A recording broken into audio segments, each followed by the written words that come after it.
Hey guys, welcome one and all on English Plus. I Anurag on behalf of the online study platform. Welcome one and all. Dear parent, today we have commenced on a new batch for English grammar practice set.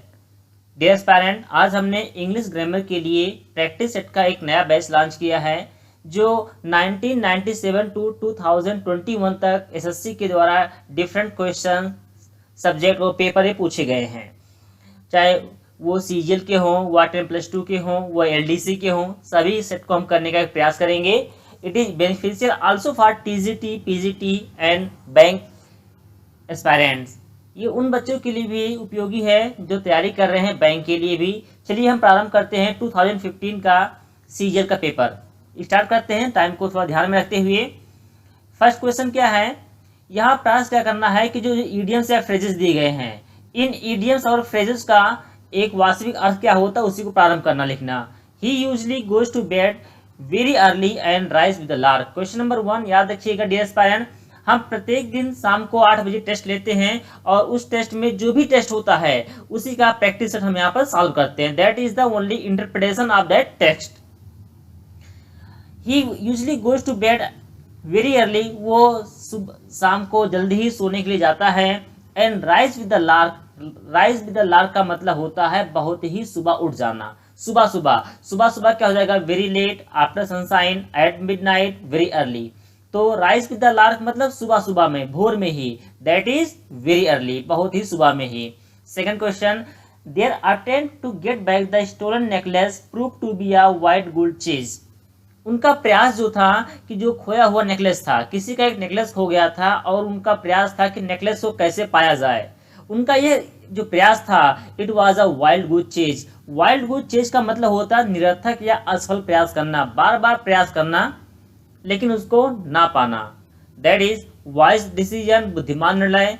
Timely action, समय के साथ साथ किया गया कार्य। Useless search, निरर्थक प्रयास। Delayed action, देरी के साथ किया गया कार्य।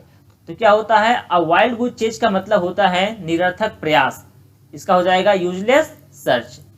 नेक्स्ट क्वेश्चन चलते हैं, at his wits end he turn to his trade. जब उसको कुछ भी समझ नहीं आया तो वह अपने पुराने व्यवसाय की तरफ बढ़ गया। एट हिज विट्स एंड का मतलब होता है किंग कर्तव्य विमूढ़ होना, अर्थात कुछ भी समझ में ना आना। आफ्टर केयरफुल थिंकिंग, बहुत सोच समझ करके। ओवरजॉयड, बहुत अधिक खुश होकर, आनंदित होकर के। Not working, not knowing what to do, यह सोच कर कि क्या करना है उसको ये भी ना मालूम हो। नेक्स्ट इज कॉन्फिडेंटली, बड़े संयम के साथ में। तो not knowing what to do, क्या किया जाए यह समझ में नहीं आ रहा था। That is at his wits end, किंग कर्तव्य विमूढ़ होना। इसके दूसरी इंग्लिश होती है डेज्ड होता है।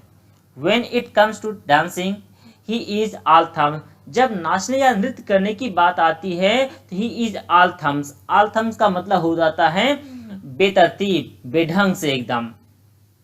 तो क्या होता है, ट्रेनर, प्रशिक्षक, एन एक्सपर्ट, दक्ष, क्लमसी, भद्दा, बेतरतीब, बेढंगा, एंड लेजी। लेजी का मतलब होता है आलसी होता है। देखिए जब नृत्य की बात आती है तो ऑल थम्स हो जाता है, मतलब उसे इस बारे में कोई जानकारी ही नहीं है। इसका एक मतलब हो जाएगा, वह क्लमसी हो जाएगा।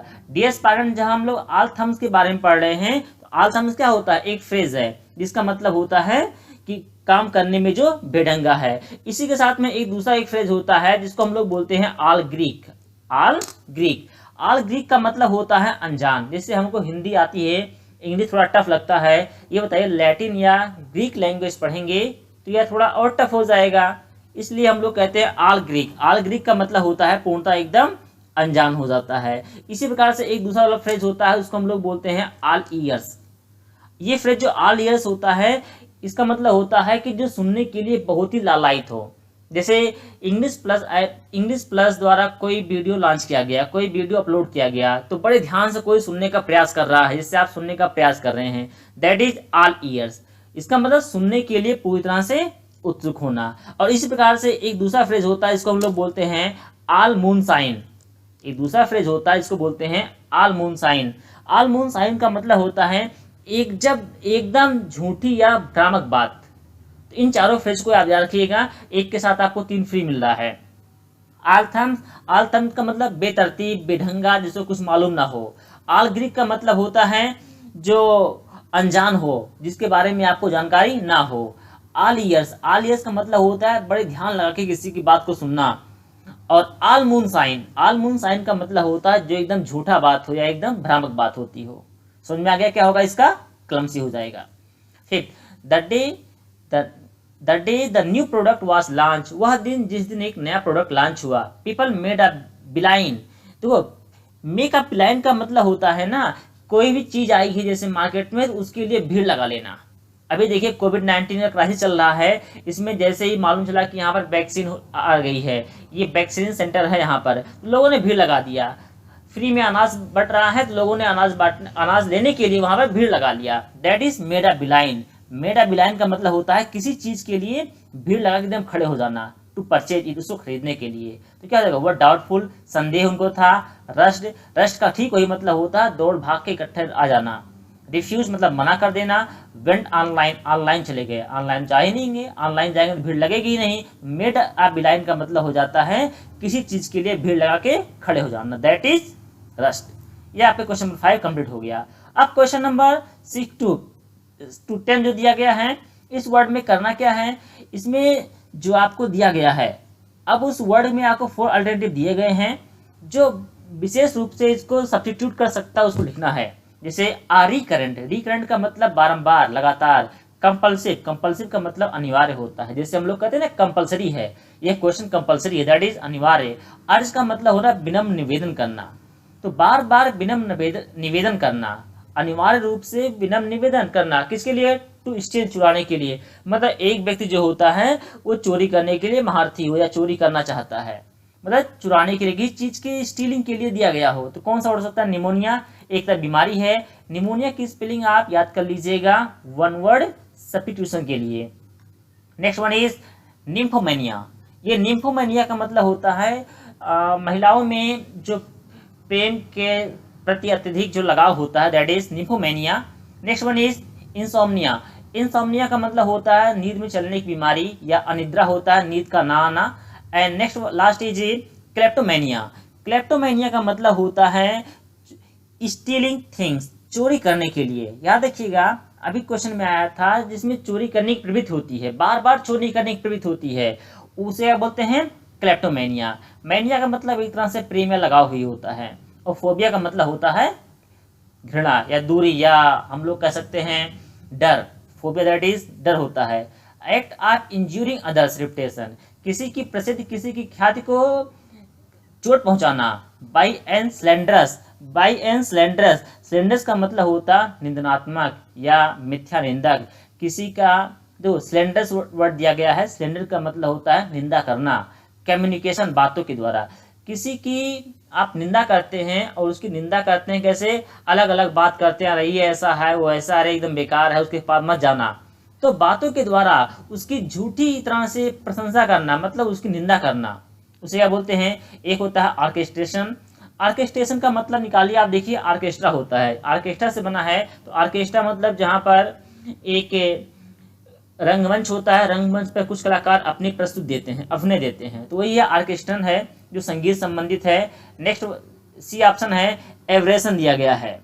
ऑर्केस्ट्रन के बाद एब्रेशन का मतलब होता है पतन होता है, पतन दैट इज फॉल। एब्रेशन का मतलब क्या होता है? फॉल का मतलब पतन होता है। बी ऑप्शन इसमें दिया गया है मिस रिप्रेजेंट का मतलब होता है मिथ्या निरूपण, गलत चीज से, गलत ढंग से किसी चीज को प्रदर्शित करना, दैट इज मिथ्यारूपण। And last one is defamation का मतलब बदनामी करना। तो यहाँ भी दिया गया था किसी की बदनामी करने के लिए कौन से वर्ड यूज कर देंगे हम लोग? डिफेमेशन कर लेंगे। नेक्स्ट आते हैं क्वेश्चन नंबर 8 के लिए। नॉट सुटेबल फॉर ईटिंग, जो खाने के लिए ईटिंग के लिए सुटेबल ना हो, तो क्या हो सकता है? देखिए आप ऐसे स्थानों पर एलिमिनेटिंग का भी अपनाइए, क्या हो सकता है और क्या नहीं हो सकता है। चलिए देखते हैं कौन कौन से हो जाता है। अनईटेबल का मतलब हो जो खाने योग्य ना हो। स्पाइसी का मतलब मसालेदार होता है, जायकेदार होता है। सी ऑप्शन देखिए टेस्टलेस का मतलब होता है इसमें स्वाद ही ना हो। बचा केवल ऑप्शन केवल क्या? एक बच गया आपका इनडेलिबल का मतलब क्या होता है? ध्यान रखिएगा आपको दो वर्ड मिल जाएंगे। ये वर्ड जो दिया है दैट इज इनएडिबल। इनएडिबल का मतलब होता है खाने योग्य ना हो। दैट इज, ये राइट ऑप्शन आपका है इनएडिबल। इनएडिबल मतलब जो खाने योग्य ना हो। याद रखिएगा एक चीज और, एक ऑप्शन होता है उसको हम लोग बोलते हैं इनएडिबल। एक दूसरा भी ऑप्शन है उसको हम लोग बोलते हैं इनएडिबल, और इनएडिबल का मतलब होता है अमिट। ठीक है, एक दूसरा भी ऑप्शन होता है दैट इज इनएडिबल। दोनों में कंफ्यूज मत होइएगा, ये इनएडिबल है, दूसरा इनडेलिबल है। इनडेलिबल मतलब जो खाने के लायक ना हो, लेकिन इनएडिबल का मतलब होता है अमिट। अभी सॉरी, इनडेलिबल का मतलब होता है अमिट। जैसे अभी देखिए हमारे यहाँ 2 तारीख को चुनाव हुआ था, उसमें काउंटिंग हुई थी। तो काउंटिंग में क्या हुआ था, जब लोग जाते हैं वोट डालने के लिए, तो वोट डालने के लिए उनके बाएं हाथ पे जो होती है फर्स्ट फिंगर होती है, उस पर क्या लगाया जाता है, एक स्याही लगाते हैं। उस स्याही जो होता है उसके डिब्बी पे कभी ध्यान रखिए, उस पर लिखा होता है इन डेलिबल। क्या बोलते हैं उसको, हम लोग बोलते हैं इन डेलिबल इंक। स्पेलिंग थोड़ी गलती हो गई थी, दैट इज इन डेलिबल। ये वर्ड क्या हो जाता है, इनडेलिबल। तो इनएडिबल का मतलब हो जाता है जो खाने योग्य ना हो, लेकिन इनडेलिबल का मतलब होता है अमिट, तो उसको बोलते हैं अमिट स्याही होती है। Next, medical study of skin and it's disease. Medical study करना, अध्ययन करना, चिकित्सा के क्षेत्र में जो अध्ययन करता है केवल किसके बारे में, स्किन के बारे में और इसकी डिजीज के बारे में, उसको हम लोग क्या कहते हैं। पहला वर्ड आपका है देखो पहला वर्ड आपका है एंडोक्रिनोलॉजी। तो एंडोक्रिनोलॉजी जो होता है वो ग्रंथियों का अध्ययन होता है। ग्रंथि मतलब ग्लैंड, जैसे आपके यहाँ एक ग्लैंड होती है दैट इज पिट्यूटरी ग्लैंड। हमारे यहाँ गले के पास नीचे एक ग्रंथि होती है, ग्लैंड होती है, इसको बोलते हैं पिट्यूटरी ग्लैंड होता है। एक थायराइड भी होता है। चलिए ठीक है, नेक्स्ट वन है डर्मेटोलॉजी। डर्मेटोलॉजी का मतलब होता है त्वचा विज्ञान, जिसको हम स्किन के बारे में अध्ययन करते हैं। तो आपका राइट ऑप्शन हो जाएगा dermatology. Next one is orthopaedics. Orthopaedics का मतलब हो जाता है हड्डी रोग। क्या होता है, हड्डी रोग। आर्थोपीडेक्स का मतलब हो गया हड्डी रोग। And last one is that is, last one आपका जो वर्ड दिया गया है याद रखिएगा, ये है गायनेकोलॉजी। इसको आप गायनेकोलॉजी मत पढ़िएगा, दैट वर्ड इज गायनेकोलॉजी। ये वर्ड आपका है स्त्री रोग विज्ञान। समझ में आ गया होगा आप सभी को। पहला है एंडोक्रिनोलॉजी, इसका मतलब ग्रंथियों के संबंध में। डर्मेटोलॉजी त्वचा के संबंध में। आर्थोपेडिक्स हड्डी के बारे में, बोन के बारे में है। एंड गायनेकोलॉजी ये वर्ड आपका दिया है स्त्री रोग विज्ञान के बारे में है। Next, a person who इंटर्स without any invitation. एक व्यक्ति जो बिना किसी इन्विटेशन के ही आ जाता है। वर्गलर, बर्गलर का मतलब सेधमार, जिसे आपके यहाँ चोर होते हैं। नेक्स्ट वर्ड देखिए यहाँ छिप दिया ही गया है, तो ये दोनों होंगे नहीं। नेक्स्ट वर्ड ये आपका है इंट्रूडर। अगला वर्ड क्या है, इंट्रूडर। इंट्रूडर का मतलब होता है अनुचित रूप से प्रवेश करने वाला। इंट्रूडर मतलब अनुचित रूप से प्रवेश करने वाला। एंड लास्ट वर्ड ये आप क्या दिया गया है, बंडाल दिया गया है। बंडाल का मतलब होता है बर्बर होता है, बदमाश होता है, कभी कभार हम लोग असभ्य बोल देते हैं। तो बैगलर मतलब सेधमार, थीप मतलब चोर, इंट्रूडर मतलब बिना अनुमति के प्रवेश करने वाला, वंडाल का मतलब हो जाता है बर्बर या बदमाश या असभ्य। A story in which animals are object speak and give wholesome moral lesson। देखो एक कोई कहानी आपको बताई जाए और उस कहानी में किसके बारे में बताया गया है, एनिमल के बारे में है। एनिमल के द्वारा ही कहानी को रिप्रेजेंट किया जाए, क्या हो सकता है, लीजेंड। अब देखो लीजेंड का मतलब किंवदंती होती है, एक दंत कथा होती है। जैसे ऐसा एक होता था कि ऐसे कहते हैं पृथ्वी के नीचे पाताल लोक है, पाताल लोक में लोग ऐसे ऐसे रहते हैं, तो एक कहानी बन गई है, लीजेंड आ गया आपका। एलिग्री, एलिग्री जो होती है यह एक तरह से दृष्टांत कथा होती है। ये भी एलिग्री जो होती है एक कथा होती है, इसमें इनडायरेक्टली किसी बात को रिप्रेजेंट किया जाता है। जो लिटरेचर पढ़ते हैं हमारे दोस्त लोग, जो साथी हमारे पढ़ते हैं लिटरेचर सेक्शन में, उनको एलिग्री के बारे में ढेर सारी जानकारियां मिलेंगे, दैट इज लिटरेचर सेक्शन में आता है। फेबल, फेबल का मतलब होता है एक ऐसी कहानी जो पशु पक्षियों के माध्यम से रिप्रेजेंट की जाए, that is fable. Parable, parable भी एक तरह से दृष्टांत कथा ही होती है, इसको हम लोग नीति कथा भी बोल देते हैं। तीनों देखिए एलेगरी, पैरेबल एंड फेबल तीनों एक दूसरे से मिलते जुलते हैं, लेकिन जो फेबल होता है ये जानवरों से संबंधित होता है। मतलब कोई कहानी जो जानवरों के माध्यम से, पशु पक्षियों के माध्यम से रिप्रेजेंट की जाए और ऐसी कहानी के लास्ट में उसमें कोई ना कोई मोरल आ जाता है, that is fable. A process involving too much official formality, एक ऐसे प्रोसेस जिसमें ढेर सारे ऑफिशियल फॉर्मेलिटी हम यूज करते हैं। उसका एक होता है ब्यूरोक्रेसी। ब्यूरोक्रेसी का मतलब अफसरशाही होता है, जो ब्यूरोक्रेट्स होते हैं, जैसे हमारे यहाँ IAS PCS सब होते हैं। डिप्लोमेसी का मतलब कूटनीति होता है, हम दूसरे देशों से कूटनीति करते हैं। जैसे इस समय वैक्सीन मैत्री चला था अभियान, इस समय हमारे देश में कुछ वैक्सीन की कमी हो गई थी, इसलिए विदेशी सहायता भी मिल रही है। That is a part of our diplomacy, diplomacy का पार्ट है। Next is red tapism. Red tapism का मतलब होता है लाल फीताशाही, जहां पर केवल और केवल ऑफिशियल फॉर्मेलिटी को ही पूरी की जाए, that is red tapism. Next one is nepotism. Nepotism का मतलब होता है भाई भतीजावाद। तो भाई भतीजावाद सब जान गए, इसका मतलब आंसर क्या हो जाएगा इसमें, जहां पर टू मच ऑफिशियल फॉर्मेलिटी को फॉलो किया जाए, वह क्या होता है, red tapism. Next question number 13 से 22 में क्या करना है, आपको दिए गए हैं, इसमें करेक्ट फॉर्म को यूज करना है। Mumbai is famous because of its textiles. Mumbai क्यों प्रसिद्ध है, अपने टेक्सटाइल के लिए। मुंबई क्यों फेमस है, मुंबई फेमस है अपने टेक्सटाइल के लिए। देखिए किसी वस्तु के फेमस होने के लिए याद रखिएगा, ये बिकॉज ऑफ लिखा हुआ है ना, बिकॉज, तो ये होता है फेमस फॉर होता है, क्या होता है, फेमस फॉर। प्रसिद्ध के लिए आता है, फेमस फॉर आता है, से कोई मतलब नहीं है। He lives far from the station. देखिए फार फ्रॉम द स्टेशन का अलग अलग होता है। एक ऑप्शन यहाँ देखिए लिखा है of the station. Of the station का मतलब होता है किसी स्थान से दूर, कोई वस्तु है उससे थोड़ी दूर। लेकिन देखिए, और ये जो दिया हुआ है ना फार फ्रॉम का मतलब होगा थोड़ा दूर हो सकता है। लेकिन एक दूसरा भी ऑप्शन आपके मिल सकता है, जैसे होता है फार ऑफ। अगर फार ऑफ दे दिया गया, OFF, क्या दिया गया, OFF, ऑफ दिया गया, जैसे अगर आपके लिए दे दिया गया है, कहा गया है ये फॉर ऑफ है, तो फॉर ऑफ का मतलब हो जाता है बहुत दूर। तो इसलिए यहाँ क्या हो जाएगा, आपका हो जाएगा बी ऑप्शन जैसे आया था इसमें फॉर के लिए। तो आपका 14 नंबर है, 14 नंबर में आपका क्या हो जाएगा, of the station. Of the station का मतलब हो जाता है वहां से दूर। 15 number, water and soil pollutants find there entry into the body through injection of contaminated water और फूड। देखिए इंजेक्शन वर्ड दिया गया है, इंजेक्शन का मतलब हो जाता है इसे पेट में किसी चीज का प्रवेश करना।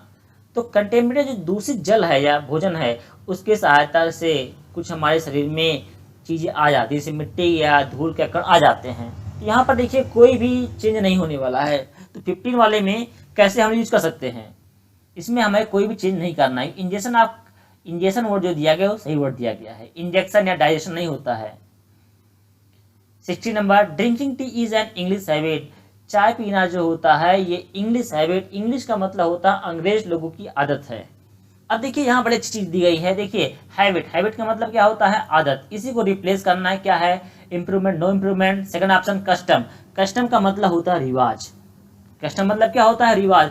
ध्यान समझिएगा क्या अंतर है, कस्टम का मतलब रिवाज, लेकिन ऐसे रीति रिवाज जो परंपरागत तरीके से एक तरह से किए जाते हैं, मतलब परंपरागत तरीके से किए जाने वाला काम।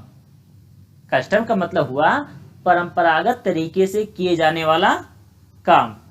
कन्वेंशन वर्ड दिया गया है, कन्वेंशन का मतलब परंपरा होता है, ट्रेडिशन का मतलब भी परंपरा होता है। देखिए बड़ा कंफ्यूजिंग वर्ड दे दिया गया इसमें, कन्वेंशन एंड ट्रेडिशन दोनों को समझना है। कन्वेंशन का मतलब भी परंपरा और ट्रेडिशन का मतलब भी परंपरा। अंतर क्या है, कन्वेंशन का मतलब जैसे हम लोग कहते हैं ना कि जैसे काम किया जाता है, जिस तरह से कोई काम किया जाता है उसको हम लोग बोलते हैं कन्वेंशन। ठीक है, हमारे यहाँ ऐसे काम किया जाता है, हम ऐसे काम करेंगे, दैट इज कन्वेंशन। ये भी परंपरा ही है कि हाँ ठीक, देखो हमारे भैया ऐसे किए थे, हम भी ऐसे करेंगे, ये कन्वेंशन है। लेकिन ट्रेडिशन जो दिया गया है, ट्रेडिशन का मतलब भी परंपरा, लेकिन एक ऐसी परंपरा जो एक पीढ़ी से दूसरी पीढ़ी को प्राप्त हो रही है। अंदर समझिएगा, कन्वेंशन का मतलब भी परंपरा होता है, ट्रेडिशन का मतलब भी परंपरा। ट्रेडिशन का मतलब एक पीढ़ी से, एक जनरेशन से दूसरी जनरेशन को प्राप्त होने वाली जो परंपरा है उसको हम लोग बोल देते हैं ट्रेडिशन। और एक लोग को देख, अच्छा भैया हमारे ऐसे किए पापा, हम भी ऐसे करेंगे, दैट इज कन्वेंशन। और कस्टम, कस्टम का मतलब रिवाज होता है, कैसे कि जो परंपरागत तरीके से किए जाने वाला जो काम होता है उसको हम लोग बोलते हैं कस्टम। डियर स्टूडेंट, अब आपको लग गया होगा यहाँ पर वर्ड क्या हो जाएगा, कस्टम। परंपरागत तरीके से जो ड्रिंकिंग है, चाय पीना जो है अंग्रेजों की एक आदत बन गई है और ये परंपरागत तरीके से की जाने वाली एक आदत ट्रेडिशनली बन गई है। ठीक है, ट्रेडिशन मत लिखिएगा, ये एक पीढ़ी दूसरी पीढ़ी हो जाएगा। Mister Mukherjee knows 10 language, mister Mukherjee 10 भाषाएं जानते हैं। देखिए वर्ब कौन सा है, नोज दिया है मतलब सिंपल प्रेजेंट टेंस है। आगे इजंट इट, अब यहाँ इज आ गया है, याद रखिएगा इसको बोलते हैं सेकंड वाले पार्ट को क्वेश्चन टैग। तो क्वेश्चन टैग बनाने के लिए फर्स्ट पार्ट में जो टेंस होता है सेकंड पार्ट में भी वही टेंस रखेंगे। पहले पार्ट में क्या है, नोज मतलब present indefinite tense, helping verb क्या होगी, डू या डज होगा। तो मिस्टर मुखर्जी कौन है, अकेले हैं, उसके लिए क्या हो जाएगा, डज हो जाएगा। तो क्या हो जाएगा, डजंट इट, क्या है लास्ट में दिया गया है doesn't it. 80 number, they spoke about the weather, उन्होंने मौसम के बारे में बोला। ध्यान रखिएगा बड़े कंफ्यूजिंग पेयर आ गया है, spoke, said, talk, explain, expressed, इन सब चीजों के बारे में ध्यान रखिएगा।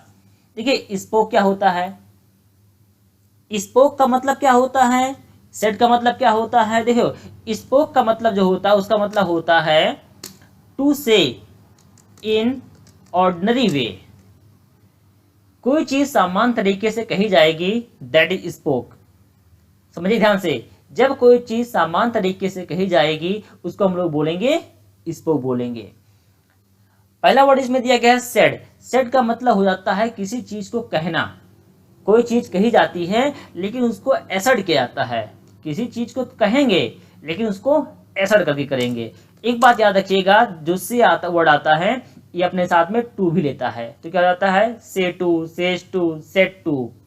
तो यहाँ पर टू अबाउट आ गया है, पहली बात नहीं होगा, सेट के बाद टू नहीं लगा है ना, अबाउट है, गलत नहीं होगा। अब देखिए स्पोक वर्ड जो होता है, जैसे कोई व्यक्ति आता है और अपनी बात छोड़ के बोल चला जाए, कोई टीचर पढ़ाने आया क्लास में और एक ही तरफ अपना पढ़ाया, बोला और चला गया, आपसे कुछ नहीं पूछा ना आपसे कुछ बताया, तो उसका माध्यम क्या होता है, एक तरफ होता है। अकेले ही कोई आके बोल के सब चला जाए फेंक करके, आपका काम लपेटना केवल है, तो इसको बोल देते हैं स्पोक।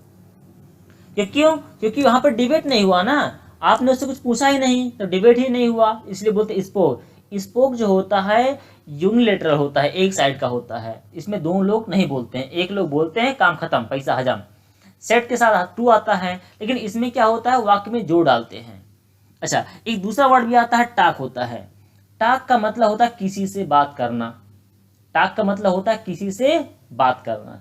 अच्छा, किसी से बात करने का मतलब जैसे आपको कोई डाउट हुआ, चलो कोई बात नहीं, देखता हूँ मैं अनुराग सर को कॉल कर लेता हूँ, थोड़ा उससे पूछ लेता हूँ, अच्छा सर ऐसा कैसे हो सकता है।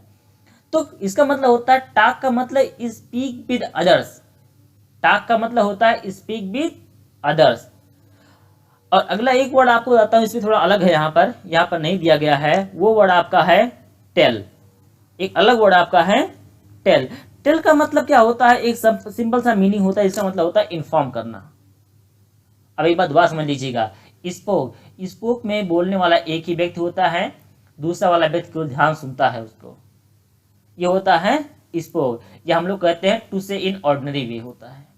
दूसरा वर्ड आपका सेड है, सेड का मतलब कहना होता है, इसके साथ टू आता है, सेज टू, टेल्स टू, देखो टेल्स टू नहीं आता है, सेड होता है, सेड टू होता है, से टू होता है, सेज टू होता है, लेकिन ये वाक्य में जोड़ डालता है। नेक्स्ट टाक, टाक का मतलब होता है बात करना होता है, किसी से बात करना, टाक टू अनुराग सर, ये हो गया है किसी से बात करना। अच्छा, अगला वर्ड आपका टेल है, टेल का मतलब किसी चीज से कुछ बताना, जैसे he tells me to wear the mask, वो मुझसे कहता है, मुझे बताता है कि वे मास्क पहन लो। He told me to wear a mask, जब भी आप कहीं बाहर निकलिए तो आप मास्क पहन लीजिए, तो वहां टेल आपको इन्फॉर्म करता है वो। नेक्स्ट एक्सप्रेस मतलब अपडेट करना। अब इसमें क्या हो सकता है 18 वाले ऑप्शन में, 18 वाले ऑप्शन में देखिए, they spoke about the weather, उन्होंने मौसम के बारे में बताया, याद देखिएगा वेदर के बारे में उन्होंने बताया है, क्योंकि उन लोगों ने देखो उन्होंने बताया, कई लोगों को बताया है इस चीज के बारे में, इसलिए स्पोक नहीं करेंगे, क्या हो जाएंगे, उन्होंने बताया है, क्योंकि इस वाले बात में दूसरा वाला भी व्यक्ति होता है, इसके बारे में बात की जा रही है। 90 number, he is wanting a little common sense, देखो इज वांटिंग नहीं होता है, याद रखिएगा वांट इन का मतलब ही होता है लाइक, जो वांट इन है ना, इसका मतलब ही होता है लाइक। तो लैक के स्थान पे हम लोग लिख सकते हैं वांटेड। हाँ, आर्टिकल का प्रयोग कर सकते हैं, अगर यही ना होता ना तो वाक्य सही होता। आर्टिकल को हटा दीजिए, वाक्य सही बन सकता है, लेकिन यहाँ केवल क्या यूज करेंगे, वांटिंग इन जो लिखा हुआ है इसके सामने क्या लिख देंगे, लैक्स आवश्यकता है। द सेकेंड पिजन फ्लू, दूसरा वाला खरगोश उड़ गया। जस्ट एज, जैसे ही the first pigeon had flown. याद रखिएगा, नाउन का रिपीटेशन नहीं करते हैं, एक नाउन के रिपीटेशन को हटाने के लिए ही हम लोग प्रोनाउन का यूज करते हैं, तो बार बार नाउन का यूज नहीं करेंगे। The second pigeon flew just as the first one had done. जैसे पहले वाला उड़ा, तुरंत ही दूसरा वाला भी उड़ गया। याद रखिएगा, नाउन का प्रयोग जो होता है जब वो उसका रिपीटेशन होता है कई बार, उसी के लिए ही प्रोनाउन का यूज करते हैं, सबको मालूम है। It is high time that you go home. याद रखिएगा, बड़ा अच्छा वाक्य दिया गया है, ये वर्ब का नियम होता है। इट इज हाई टाइम, जब भी किसी सेंटेंस में आपको मिल जाता है इट इज हाई टाइम, तो हाई टाइम के साथ में याद रखिएगा जो सेकंड वाला पार्ट होता है उसमें पास्ट पार्टिसिपल का यूज किया जाता है, या पास्ट पार्टिसिपल का यूज आप नहीं समझ पा रहे हैं, इसका मतलब समझ लीजिए आप लोग, इसमें क्या करते हैं हम लोग, सेकंड फॉर्म का ही यूज करते हैं।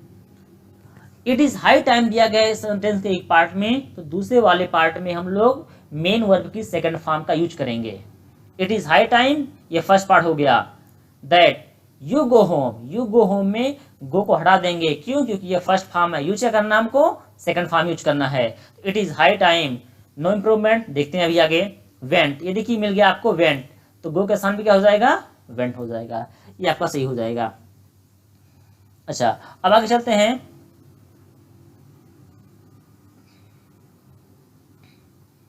ट्वेंटी वन हो गया। 22, the old man has acquired experience. Acquired का मतलब अर्जित करना, संग्रहित करना। थ्रू एज, बूढ़े व्यक्ति ने, जो वृद्ध व्यक्ति था, उसने अपनी उम्र के ढलने के साथ ही साथ एक्सपीरियंस गेन किया। No improvement, developed experience, experience develop किया। एक्सपीरियंस अनुभव हुआ, गॉट एक्सपीरियंस। याद रखिएगा, अनुभव जो होते हैं वो समय के साथ साथ संग्रहित किए जाते हैं, संचित किए जाते हैं। तो बूढ़े व्यक्ति ने अनुभव को संचित किया था, और संचित किया यानी संग्रहित किया था, तो संग्रहित करने के लिए जो बेस्ट वर्ड है वो एक्वायर्ड ही है, इसलिए यहाँ पर आपका हो जाएगा नो इम्प्रूवमेंट। एक्वायर्ड का मतलब संग्रहित करना, प्राप्त करना, सजोना। अब 23 और 24 में क्या करना है, इसमें जो करेक्टली स्पेल्ड वर्ड दिया गया वो करना है। ये बहुत ही अच्छा वर्ड है। देखिए वर्ड आपका क्या है, फैक्सिमिली। फैक्सिमिली में कौन सा ही है, देखिए फैक्सिमिली की राइट डिफिनेशन होती, स्पेलिंग होती है FACSI, FACSIMILE, दैट इज फैक्सिमिली। फैक्सिमिली का मतलब होता है प्रतिकृत या अनुलिप, हम लोग क्या बोलते हैं, हूबहू जैसा, that is facsimile. Next one is aquarium. Aquarium का मतलब होता है मछली घर, जहाँ पर मछलियों को पालते हैं, शौक के लिए लोग रखते हैं। AQUARIUM, AQUARIUM, that is aquarium. Next चलते हैं, देखिएगा आपको क्या करना है अब आगे। थर्ड क्वेश्चन में, 3 क्वेश्चन में अपोजिट ढूंढना है। अपोजिट वर्ड ढूंढने के लिए पहले आपका है डिसकंसोलेट। डिसकंसोलेट का मतलब होता है निराश। डिसकंसोलेट का क्या मतलब होता है, निराश होता है। अब निराश का आपको ढूंढना है, मैं बहुत अधिक नहीं बताऊंगा, समय अधिक हो रहा है। जॉयस, जॉयस का मतलब होता है बड़ा खुश। देखो डिसकंसोलेट का मतलब होता है निराश, और जॉयस का मतलब क्या होता है, खुश होता है, बहुत अधिक खुश होता है। प्रोमिनेंट, प्रोमिनेंट का मतलब प्रसिद्ध। अनप्रेजुडिस, अनप्रेजुडिस मतलब जो किसी का पक्ष ना ले, दैट इज निष्पक्ष। थैंकफुल, थैंकफुल का मतलब होता है कृतज्ञ। तो डिसकंसोलेट का मतलब होता है निराश, और जॉयस का मतलब होता है खुश या प्रसन्न, आनंदित। Next one is tremulous. Tremulous का मतलब होता है डरपोक। ट्रेमुलस का मतलब होता है डरपोक। अब डरपोक में, डरपोक को हम लोग सब लिख सकते हैं, टिमिड लिखते हैं, या कावर्ड कर सकते हैं। अब आगे देखना है क्या हो सकता है ट्रेमुलस में। पहला है हेल्दी। हेल्दी का मतलब होता है हष्ट-पुष्ट, यंग, युवा। ओबीसी, ओबीसी का मतलब होता है मोटा व्यक्ति। ओबीसी का मतलब क्या होता है, एक मोटा व्यक्ति, दैट इज फैट। ओबीसी का मतलब फैट होता है। और लास्ट में आपको दिया गया स्टडी। स्टडी का मतलब होता है निर्भीक, निडर, धीर, नियमित, अचल, तो उसको हम लोग बोल देते हैं स्टडी। स्टडी का मतलब होता है गंभीर, धीर, भीर, गंभीर, अचल। तो टिमलेस का मतलब होता है डरपोक था, और स्टडी का मतलब धीर, गंभीर था। फेक, फेक का मतलब नकली होता है, जाली होता है। रियल मतलब वास्तविक। आइडियल का मतलब हो जाता है आपका आदर्श। फैंसीफुल का मतलब होता है काल्पनिक। एंड रॉन्ग का मतलब होता है गलत होता है। तो फेक का क्या मतलब होता है, नकली होता है, इसका क्या हो जाएगा, असली रियल हो जाएगा। डियर एस्पायरेंट बने रहिएगा, हम सेकंड वाले पार्ट में लेके आते हैं। सेकंड वाला पार्ट जिसमें क्वेश्चन नंबर 28 से आगे दिया गया है। Thank you one and all.